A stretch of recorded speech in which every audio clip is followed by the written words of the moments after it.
The Amazing Spider-Man 20 through 31, January through December 1965. Jonah Jameson came across an article of a scientist who can create artificial mutations in animals. Deciding to use that as an idea to get rid of Spider-Man, he paid the scientist to make Mac Gargan stronger than Spider-Man. The doctor created a scorpion suit that was with a deadly tail and equipped it on Mac Gargan, and eventually becoming the Scorpion. Upon visiting the Daily Bugle for investigation, Spidey was attacked by Scorpion. At the lab, Stillwell ran some tests and found that his experiment wasn't a true success. He discovered that Scorpion would lose his sanity as he got stronger, creating an antidote. Stillwell headed to where Spider-Man was fighting the Scorpion. Upon learning the side effects of the formula from Stillwell, Scorpion didn't want to lose his powers and climbed up a building. Stillwell went up after him and lost his grip. After he fell, Dr. Stillwell threw the serum at Gargan in a vain attempt to cure him. He missed and fell to his death. Scorpion was then defeated by Spider-Man, but Jonah came out as the hero for catching him in his office, and only the truth about Scorpion was known to Jonah. The Beetle, Abner Jenkins, was released from prison after his sentence and decided to get revenge against the Human Torch who put him in prison. The Beetle kidnapped Johnny's girlfriend Doris as a bait to fight against the Human Torch. Working together with Spider-Man, they managed to corner the Beetle in an abandoned housing complex and webbed the Beetle. In the following story, the Clown and his Masters of Menace robbed an art exhibit that was sponsored by Jonah Jameson. Under the assumption that the Masters of Menace were still under the influence of the Ringmaster, Spidey tracked down the Ringmaster only to see him leaving the police station as an innocent man.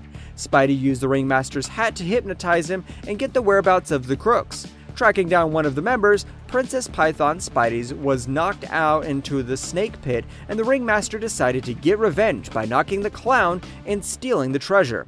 However, they all caught by Spidey and rounded by the police.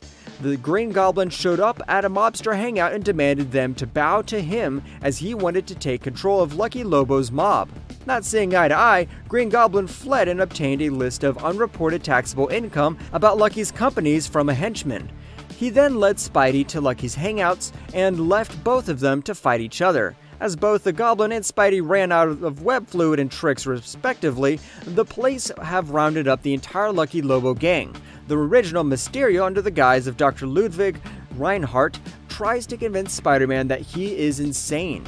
He tricks Spider-Man into hallucinating that he was being attacked by Dr. Octopus, Sandman, and the Vulture. Feeling paranoid, he visited the doctor for treatment and was almost convinced by the doctor to reveal his true identity before Jameson and Flash stormed the office. Realizing that it was Mysterio all the while, Jameson was devastated by the news while Flash was thrilled that Spider-Man was not crazy as reported. The Spider Slayers were originally designed and built by Professor Spencer Smythe, with the financial backing of J. Jonah Jameson, who piloted them for the pleasure of his personal hunting the superhero he hated for capture and public unmasking. However, Spider-Man always managed to defeat each robot in turn. Mary Jane Watson was also introduced in this story, Amazing Spider-Man Volume Number 25. Although her face was obscured, she was defined as beautiful as a movie star. Aunt May also found out that Peter is Spider-Man as she found out about his extra Spidey suit at home. Spider-Man was attacked by the Crime Master and gassed before he could do anything. As Spider-Man was scouting the meeting between the Green Goblin and Crime Master, he was stunned by pumpkin bombs from the Green Goblin. Green Goblin wanted to unmask Spider-Man, but the entire costume was webbed already. He then presented Spider-Man's limp body to the crowd of criminals. Spidey eventually broke free from the chains and managed to escape, and assisted the policemen who cornered the mobsters. Across the rooftop, the Crime Master was being shot by the police and fell to death before he could reveal the Green Goblin's identity. The Crime Master was revealed to be Nick Lucky Lewis. Mark Raxton, Molten Man, leaves for a hospital and lost in his thought is almost hit by a car. He was struck by a jar of liquid metal alloy. When he lashes out, he realizes his strength and decides on a life of crime. Spider-Man confronts Raxton and begins to battle him. Taking extremely hard blows due to Raxton's new body of metal, Spider-Man knocks the lights out and, in the dark, ties the Raxton's hands and feet with super thick webbing and leaves him for the police. Peter Parker attends his graduation, and Jonah Jameson is the guest speaker. The Scorpion vowed revenge against Jonah Jameson and managed to escape from prison. Tracking down the Scorpion to the Daily Bugle, Spidey and Scorpion traded blows with each other before Spidey created a bolas made of webs and swinged Scorpion. Volume 1, 31 through 33. Three-part story, December 1965 through February 1966. The story Amazing Spider-Man Volume 1, 31 marks the first appearance of Harry Osborn, Gwen Stacy, and Professor Miles Warren. Peter Parker also began his college life. This was a three-part story from story 31 through 33. The Master Planner was introduced in this story as he was producing atomic devices and dumping them into the sea. Aunt May was also seen as having more cases of fainting, and the doctor claimed that she may not have much time left to live. Peter enrolled in college, but due to Aunt May's condition, he was depressed and did not mingle with his new classmates Gwen Stacy and Norman Osborn. The Master Planner was revealed to be Dr. Octopus. He met Betty Brant at the Daily Bugle while delivering new photos for Jonah and shoved her aside as, despite loving her, Betty hates Spider-Man for the death of her brother during the previous duel between Dr. Octopus and Spider-Man. Spidey realizes from the hospital that his aunt is dying because of the radioactive materials in the blood during the blood transfusion.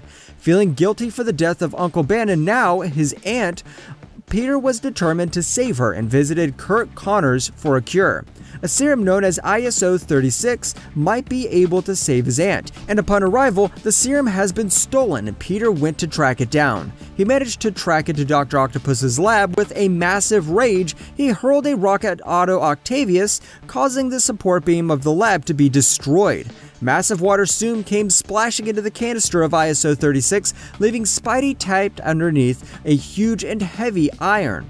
Burdened by the guilt of the death of his uncle and maybe his aunt now in his hands, he mustered the strength to raise the metal iron and exited.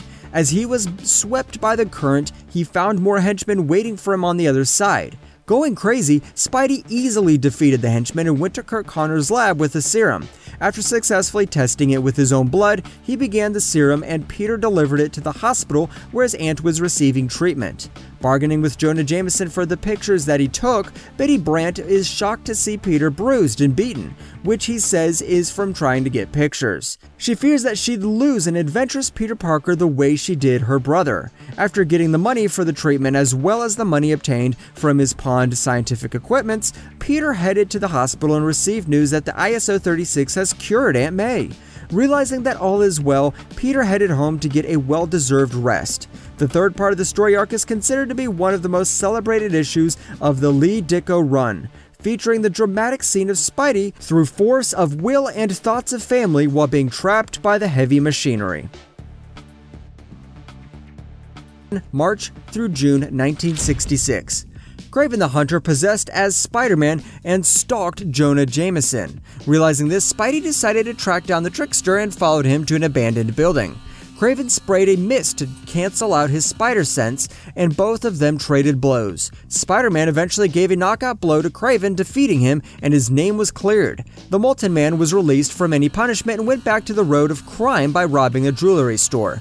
Spidey eventually catched up to the Molten Man and defeated him. He gave the pictures to Jonah to be sold and realized that Betty Brant no longer worked at the Daily Bugle and threw away a self-portrait he already gave to Betty signed, "To Betty, Forever, Peter." He realized that Ned and her are most likely already married. The looter was also introduced, whereby Norton Fester, a scientist, discovered a meteor and cracked it open. Using a trapped pocket of gas was emitted, resulting in him gaining powers such as super strength. Using his new powers for crime, he wanted to find more meteors as he was afraid that the gas from the meteor was reducing. Peter and Gwen were at the space exhibit nearby the looter. Looter wanted to steal the meteor but was prevented by Spidey, who foiled it. In a second robbery attempt of the meteor, the looter attempted to fly away with a helium balloon, but was caught by Spidey and arrested.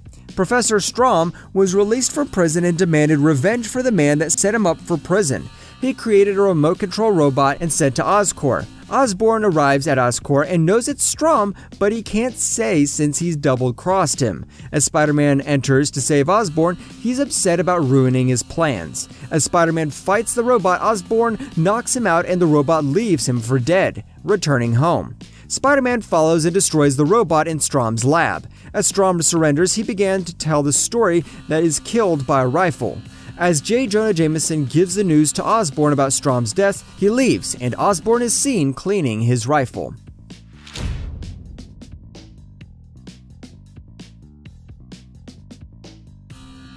Ditko's last issue as plotter, penciler, and inker for Spider-Man. He left the series due to creative differences between himself and Stan Lee. He was then replaced by John Romita Sr. John Romita later went on to become the art director for Marvel in the early 1970s and created Spidey Super Stories geared for a younger audience. They worked with child psychologists to create that series. Ditko did not finish the cover and only did the inside art. The cover of the issue is actually comprised of 4 different images from within the comic itself. The main image of the cover shows Spider-Man swinging on his web from page 13, and the 3 images on the bottom are from left to right, are page 7, panel 6, page 12, panel 4, and page 15, panel 1. It was also rumored that the grinning mannequin punched by Spidey at the end of the issue was Ditko's farewell shot at the likeness of Stan Lee, and not Ned Leeds as depicted in the comics. Fans have long speculated over the breakup, but Ditko never explained what drove him and Stan Lee apart. There were multiple versions of the story behind his exit, ranging from disagreements over the misdirection of Amazing Spider-Man, the not revealed true identity of the Green Goblin, to several mismatched attitudes between Ditko and Lee. Stan Lee and Ditko were not on speaking terms for some time, with the art and editorial everything via intermediaries. Stan Lee confessed later on in 2003 that he did not really know Ditko on a personal level. Ditko later refuted that it was Lee who broke off contact and disputed the belief that the disagreement was over the true identity of the Green Goblin. Stan never knew what he was getting in my Spider-Man stories and covers after until product manager Sol Brodisky took the material from me. So there couldn't have been any disagreement or agreement, no exchanges, no problems between us concerning the Green Goblin or anything else from before issue 25 to my final issues. John Romita recalled that Ditko and Lee were unable to work together as they often bickered on almost everything from cultural to history and the characters. In 1969, Ditko stopped giving interviews altogether. Years later, in an illustrated essay giving his version of Spider-Man's origin, he wrote, "If all my web lines I've drawn were laid end to end, they still wouldn't be enough to fit around Lee's swelled head." Lee credited Mr. Ditko as the co-creator of the Spider-Man franchise, saying in 1999 that Ditko made the comic more compelling and dramatic than I had dared hoped it would be. Also, it goes without saying that Steve's costume design was an actual masterpiece of imagination. Thanks to Steve Ditko, Spidey's costume has become one of the world's most recognizable visual icons. Steve Ditko officially left Marvel in 1966. Another theory that led to the conflict could be that there was a strict hierarchy when it comes to decision-making in Marvel Comics. Martin Goodman, Marvel's owner and publisher, had the final say. Below Goodman was Stan Lee, who had freedom in deciding the story to go for the heroes and villains. Below Lee were the artists that had to follow Lee's script, but artists like Steve Ditko and Jack Kirby had more freedom in deciding on what they would want to do. Gradually, Lee had stopped discussing plots with both Kirby and Ditko due to Lee spending less time on plotting as he had lots of responsibilities with other series.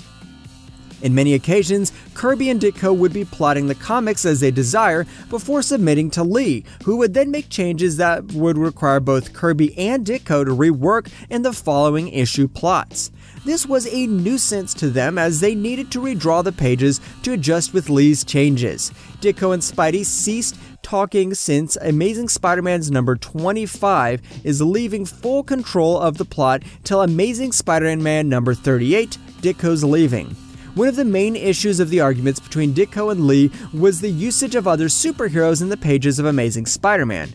Ditko did not like the idea of teaming up with superheroes such as Spidey with the other Fantastic Four or Doctor Strange. He felt that if superheroes needed the assistance of other heroes, they did not deserve to be called heroes. From the issue of Amazing Spider-Man number 25 through 38, under Ditko's control, Spidey did not team up once with other heroes in those 14 issues, compared to the previous issues when Spidey often teamed up with other heroes or clashed with them like the Fantastic Four. This was one of the primary arguments between Ditko and Lee, which could have led to the rift later on. The issue for this was about a man named Joe, who wanted to becoming a boxing champ but had poor skills. He was hired to be an extra on a science fiction movie. While shooting the scene, an arc light fell into a puddle of chemicals and shocked Joe, causing him to go on a rampage much later. Much later, a bounty was issued on Spidey's head by the Green Goblin, and lots of crooks came out to take out Spidey. As he fights, he hears a commotion in the gym, seeing Joe Smith pounding on other boxers. After a few punches to Joe, he's knocked out his delusion, and Tompkins runs in before he's arrested. Tompkins says the charges have been dropped and that the movie company wants to give Joe a large starring role for his impressive display. Spider-Man fights more criminals and is angry that Ned has the possibility to marry Betty.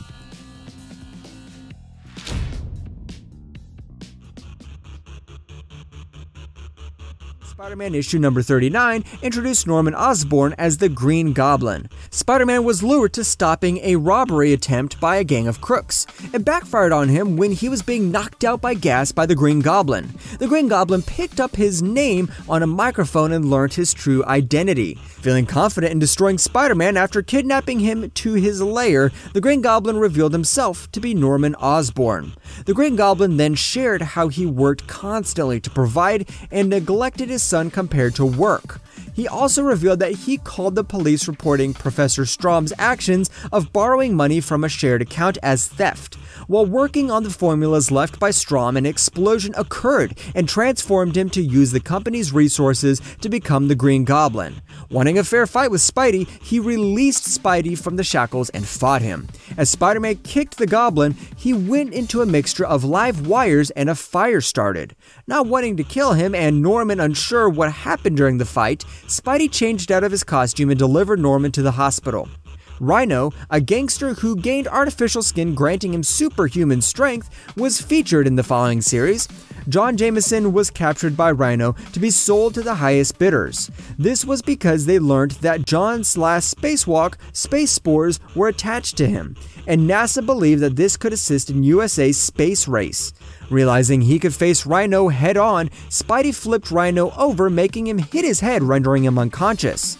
Collided by the space spores, John Jameson becomes Colonel Jupiter and faced Spidey. The space spores John contracted made him bigger and stronger. They eventually dueled in an empty warehouse, and Spidey managed to use the generator inside alongside John's electromagnetic suit to destroy the spores before it was too late to be cured.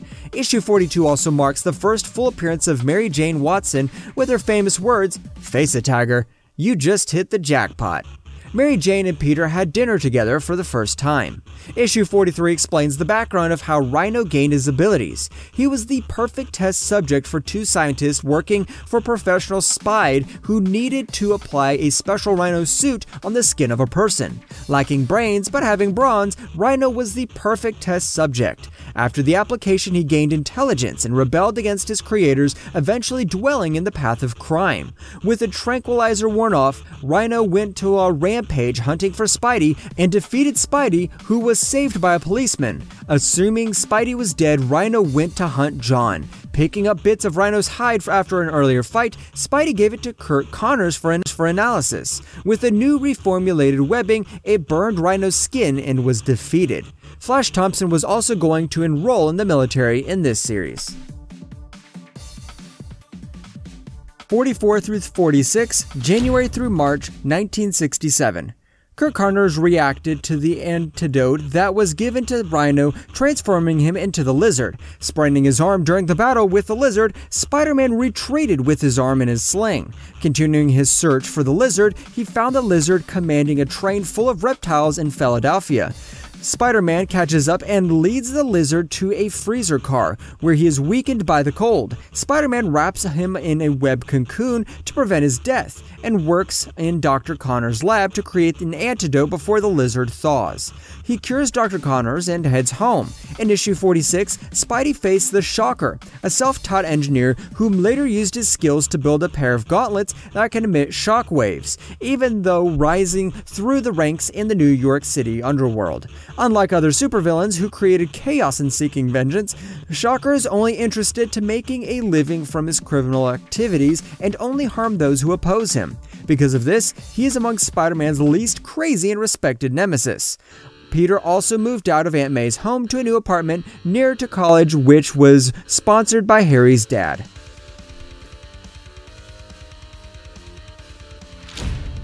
The Amazing Spider-Man number 47, April 1967. Kraven decided to seek revenge on the due payment promised by the Green Goblin by capturing Norman Osborn. He failed to realize at the same time that the Goblin and Osborn are the same person. Norman also did not have any memory of being the Green Goblin due to his previous fight with Spider-Man. Kraven ambushed a party held for Flash Thompson, who was being drafted to the military, and kidnapped Norman's son as ransom. Spidey eventually managed to save Norman, who was dropped off a particular built skyscraper. This issue was revisited in Deadpool number 11 when he was sent back in time with his sidekick Blind Al, creating a divergent reality of Earth 9712. The flashback takes place in two different periods of time. First, the Green Goblin witnesses Spider-Man battling Kraven was the battle in Amazing Spider-Man number 15. He was then hired by Norman Osborn to eliminate Spider-Man prior to his defeat in Amazing Spider-Man number 34. Amazing Spider-Man number 48 through 52, May through September 1967.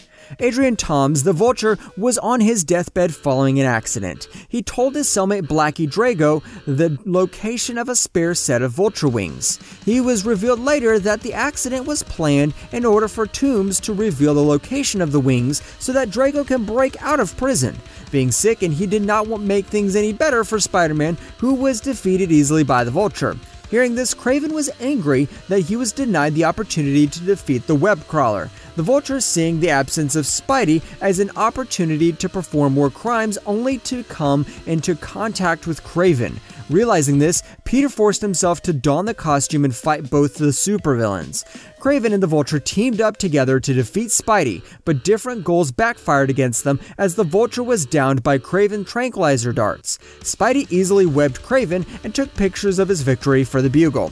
In issue number 50, Frederick Foswell returned to life of crime when he was offered the Kingpin the job of lieutenant in his army, but was tied up. Much later, Frederick joined forces with Kingpin. Peter Parker decides to give up his Spider-Man identity once and for all, and throws away his costume. With the increase in crime rates, Kingpin decides to take control in the absence of Spider-Man, an arch-enemy of Daredevil and a reoccurring foe in the Punisher. Kingpin is a highly skilled unarmed combatant and criminal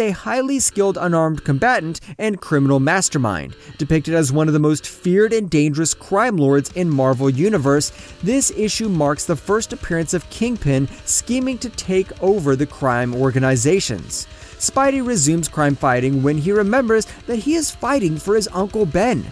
Kingpin began his takeover of the city by targeting Jonah Jameson in order to silence the negative press he has been getting from the Daily Bugle.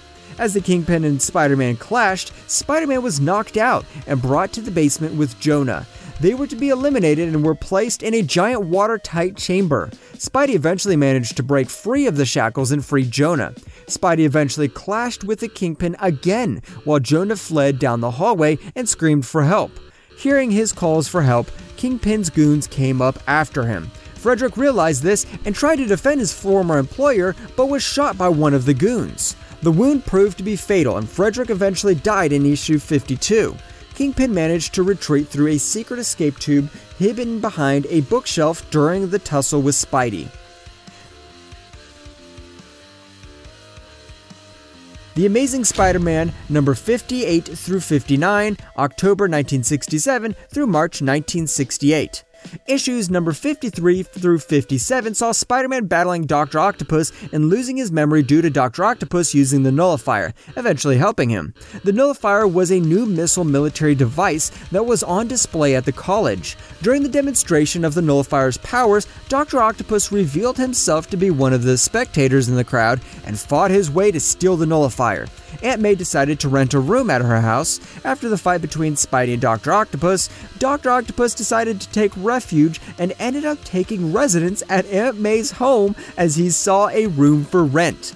Peter was shocked to see Otto in his house, but Otto himself did not know that Peter is Spider-Man. They both eventually clashed on the front lawn of the Parker house, and Dr. Octopus tricked Aunt May by telling her that Spidey wanted to rob her house, causing her to faint. Peter rushed Aunt May's aid while Dr. Octopus fled the scene. In issue number 55, Dr. Octopus successfully hijacked the Nullifier after one of his goons managed to gain internal knowledge of the transportation of the Nullifier. Dr. Octopus used the nullifier on Spider-Man, stunning him, causing him to be stricken by amnesia. Unaware of what was going on, Dr. Octopus tricked Spidey into believing they are both allies and working together. Going on a path of crime, Spidey felt what he was doing wasn't right. Dr. Octopus tried to convince Spidey to remove his mask, but Spidey felt suspicious as Otto should have known his true identity if they were partners. Realizing he was deceived, all this while Spidey fought back against Otto. John Jameson managed to immobilize Otto with the nullifier, and Spidey fled as he was still uncertain of his true identity. Khazar and his saber-toothed tiger, Zabu, were introduced in New York and hired by Jameson to track down Spidey. Originating from the dinosaur-populated Savage Land, which is hidden beneath America by extraterrestrials, Khazar is an expert hunter, trapper, fisherman, and able to communicate with certain animals. Spidey surrendered himself to the police, where he admits to George Stacy that he has amnesia and unsure of whether he has anything to do with Peter's disappearance. Spider-Man later decided to visit the Daily Bugle to get newspaper clippings, hoping to bring back his memory. As he was about to be tricked by Jameson to remove his mask, Khazar smashed into the window and fought with Spider-Man. Spidey was knocked into the pool, rendering him unconscious. Having defeated Spider-Man, Khazar takes Spidey to the roof and learns the truth about why he was hired by Jameson to capture Spidey. Spidey also regained his memories and told Khazar about everything that happened.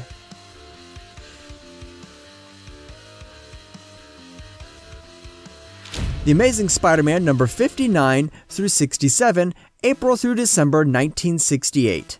Mary Jane Watson received a dancing gig at the club, Gloom Room A Go-Go, but not realizing that it is a secret front where the criminal scientist Gerhard Winkler used brainwashing technology to get control of the influential people in New York.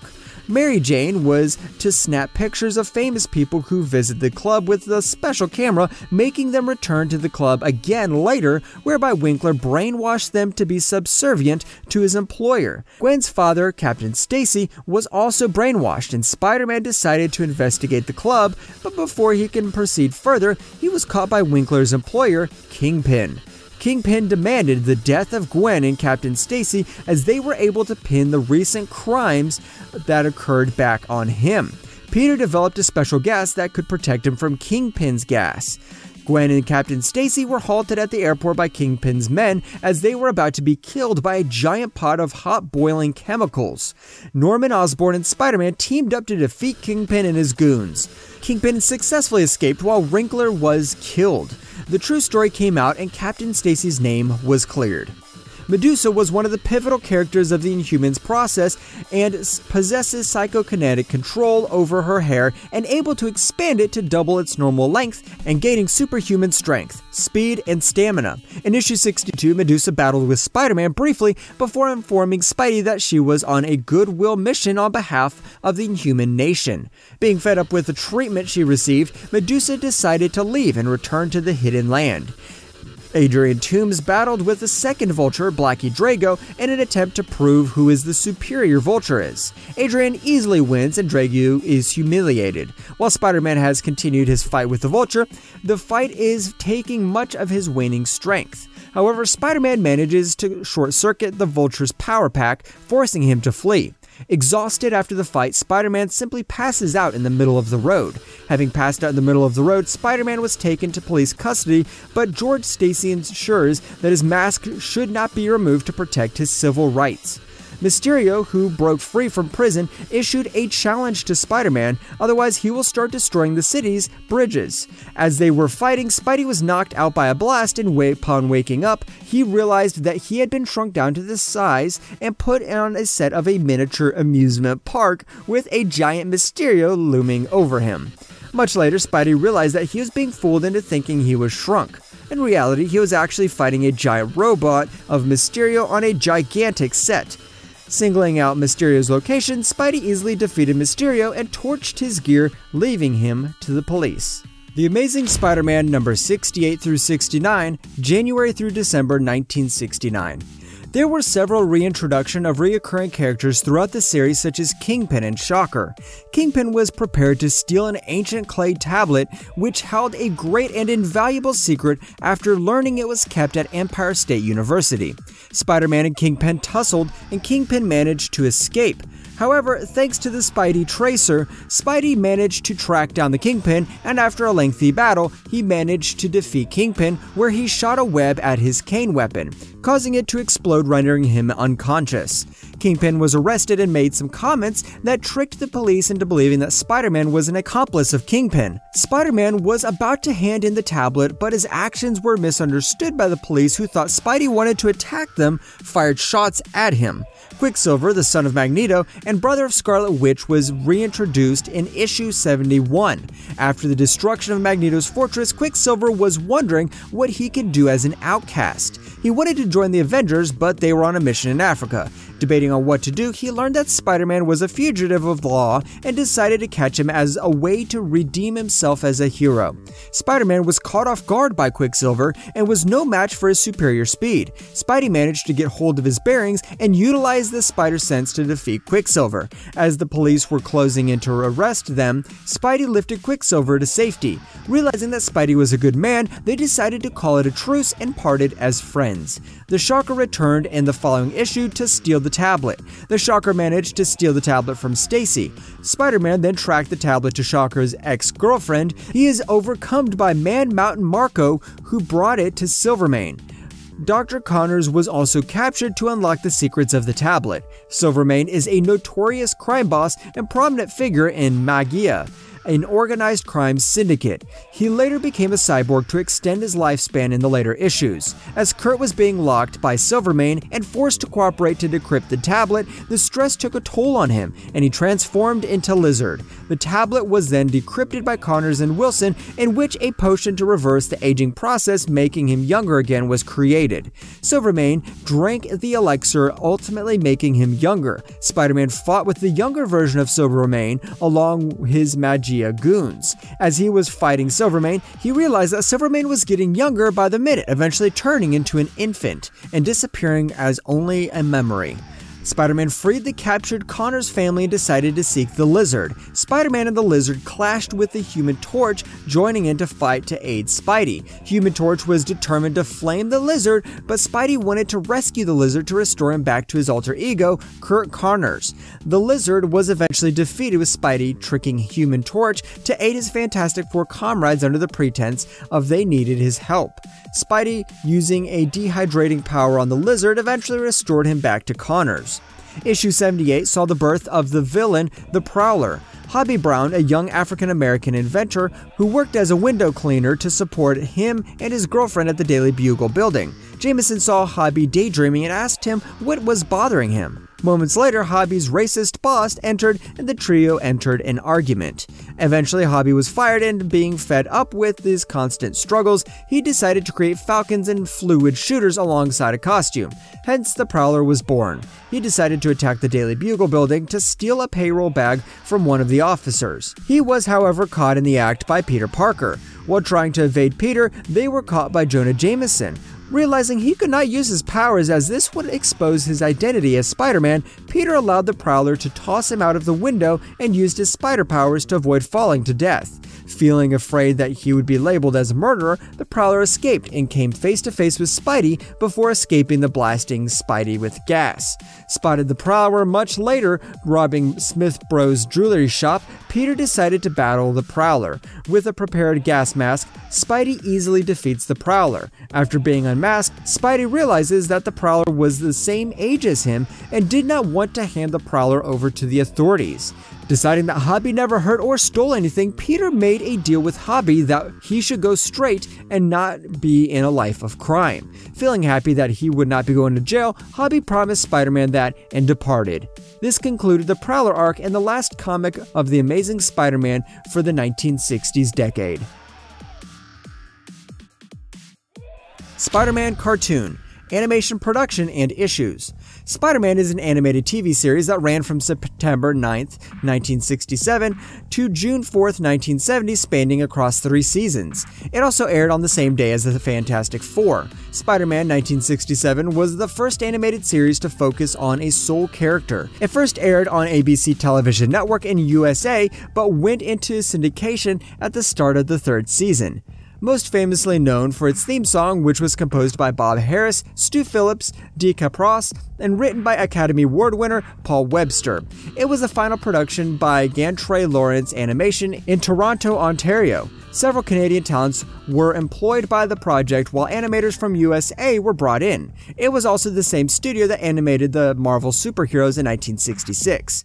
After Gantry Lawrence went bankrupt, the second and third seasons were produced at a reduced budget by Crayons Films under Ralph Bakshi. Gantry Lawrence Animation went bankrupt and after production of the first 20 episodes, leaving the rest of the 32 episodes in the series order unproduced. To reduce the cost for the last 2 seasons, Spider-Man was only given web design over his face, hands, and feet. Most of the animation were reused, usually Peter changing outfits and web-slinging across town. Towards the end of the run, many earlier episodes were also recycled, making the plot throughout the third season almost identical. The cost cutting was visible, whereas 2 episodes, Phantom from the Depths of Time and Revolt of the Fifth Dimension, largely reused the entire footage from 2 Rocket Robin Hood episodes, in which was produced by Ralphie Bakshi. The animators simply changed Robin Hood with Spider-Man. The episodes also had a darker tone with darkly colored settings and atmospheric music. Spider-Man was broadcasted on Saturday mornings in USA at 11 a.m. Atlantic Time. The first season of Spider-Man stayed true to the comic series due to the supervision from Stan Lee himself, but the second and third season recycled lots of scenes from the previous seasons or other cartoons due to the drastic limited budget. Most of the main villains from the originals, such as the Green Goblin and Dr. Octopus, was replaced with green-skinned monsters and odd foes like Kotep and Scarlet Sorcerer. The show's budget also limited Spider-Man's costume to his head, arms, and boots, with repeated usage of him swinging across New York and him ripping off his white dress shirt to reveal his spider suit underneath. In the first season, the spider on his suit had only 6 legs. While the error was corrected in the following seasons, reused animation from the first season made Spider-Man's costume constantly losing and gaining legs from 6 to 8 to 6 legs, and so forth.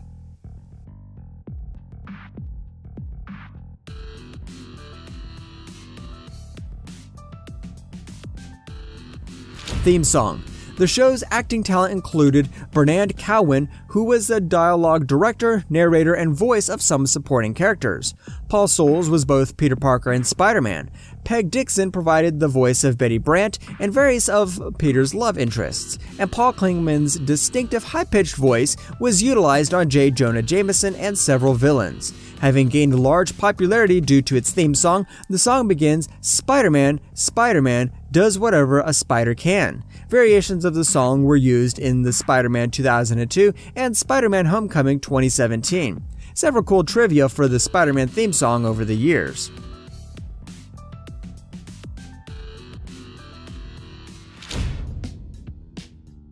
Cool trivia of theme song. Aerosmith for the soundtrack in the 2002 film adaptation, albeit with semi-altered lyrics.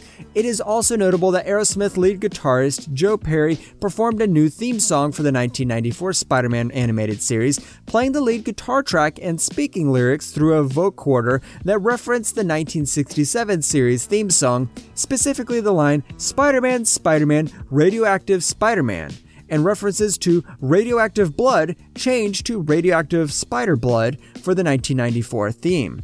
Apollo 440 for the original Spider-Man game created for PlayStation, Sega Dreamcast, and 64 and PC by Neversoft. Michael Bublé for the soundtrack of the 2004 sequel. The punk band The Distillers have also recorded their own unique version for Spider-Man 2 console game. The heinous sound on their Age 10 Years album.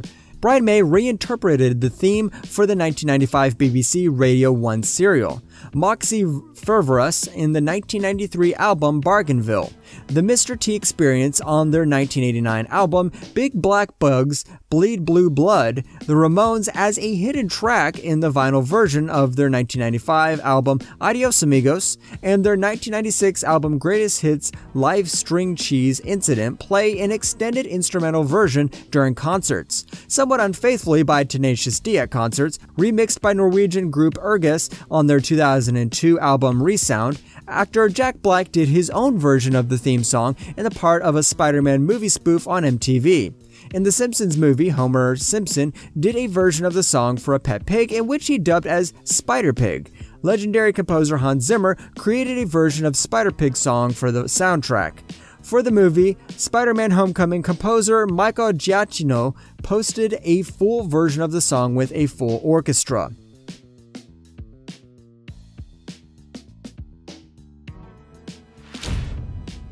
Reception. The series was ranked as the 4th best animated comic book by Newsarama and called as a cultural icon. The theme song was one of the primary reasons it ranked very high. Rotten Tomatoes ranked it among the top 100 superhero series of all time. The Spider-Man cartoon also gained popularity when it became an internet-famous meme. The Spider-Man meme originated on 4chan around 2009. The moderators of the cartoon board invited others to online watch parties with each other, submitting their favorite screenshot. One of the popular threads, titled "Spider-Man on his day off," contained over 200 posts with images of the 1967 Spider-Man cartoon series with funny captions. It then kickstarted the meme culture and gained popularity on other sites such as Tumblr, Reddit, and Pinterest. The famous threads on the Spider-Man meme are Masturbating Spider-Man and also the more popular Double Identity. It showcases two Spider-Man pointing at each other, and it also appeared towards the end of the 2008 animated film Spider-Man Into the Spider-Verse.